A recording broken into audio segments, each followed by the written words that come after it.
Oi, meninos, tudo bem? A gente já estudou o que é uma célula procariótica e o que é uma célula eucariótica.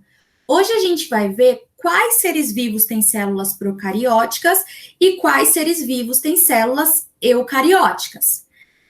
Então, vamos relembrar o que é uma célula procariótica. A célula procariótica, ela não tem núcleo. O material genético fica solto no citoplasma. Vocês podem ver essa parte verdinha aí nessa célula que está aí do lado. Então, procariótica são células que vieram antes da carioteca, então são células que o material genético não tem aquela membrana envolvendo o núcleo. Se tiverem dúvidas, voltem no vídeo anterior. E quem tem esse tipo de célula? Quem tem esse tipo de célula são as bactérias e as arqueobactérias. Essas células, elas foram as primeiras a surgir. Então, são seres vivos mais antigos, bactérias e arqueobactérias. E as células eucarióticas? As células eucarióticas vão ter um material genético envolvido por uma membrana chamada carioteca. E o conjunto do material genético mais essa membrana é o núcleo, que vocês podem ver aí em roxinho. E quem tem esse tipo de célula são todos os outros seres vivos. Os animais, as plantas e alguns seres vivos que talvez vocês não conheçam, como os protozoários. Aí a gente tem um exemplo de um protozoário. Os protozoários são seres unicelulares. Lembrem da nossa aula. Unicelulares significa seres que têm apenas uma célula. E eles são eucariontes. As células deles têm núcleo. Aqui a gente tem o exemplo do paramécio. O paramécio é um protozoário. Olha ele se movimentando.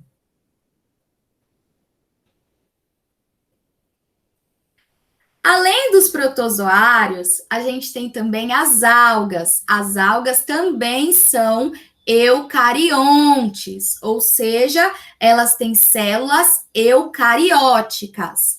E as algas são seres vivos que podem ser unicelulares ou pluricelulares, e sempre com célula eucariótica. E as algas, elas fazem fotossíntese, assim como as plantas. Então, elas utilizam a luz do sol para obter o seu próprio alimento. A gente encontra alga principalmente nos oceanos. Quando vocês vão na praia, pode ser que vocês tenham visto alguma alga lá. São aquelas plantinhas que ficam no mar. Na verdade, são algas. E a gente tem também os fungos. Os fungos também podem ser unicelulares ou pluricelulares. Pluricelulares é quando tem várias células. Aqui a gente tem um exemplo de fungo unicelular.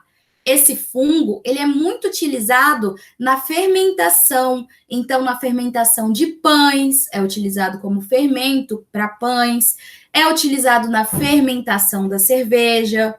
E nós temos fungos que são pluricelulares também.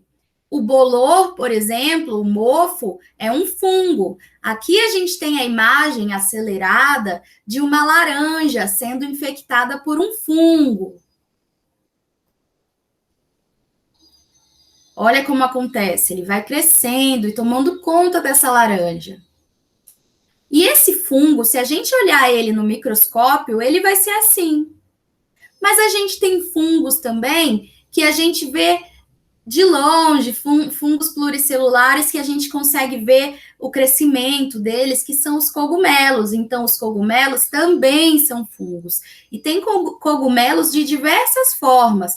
Cogumelos coloridos, cogumelos venenosos, cogumelos comestíveis, como, por exemplo, o champignon, o shiitake.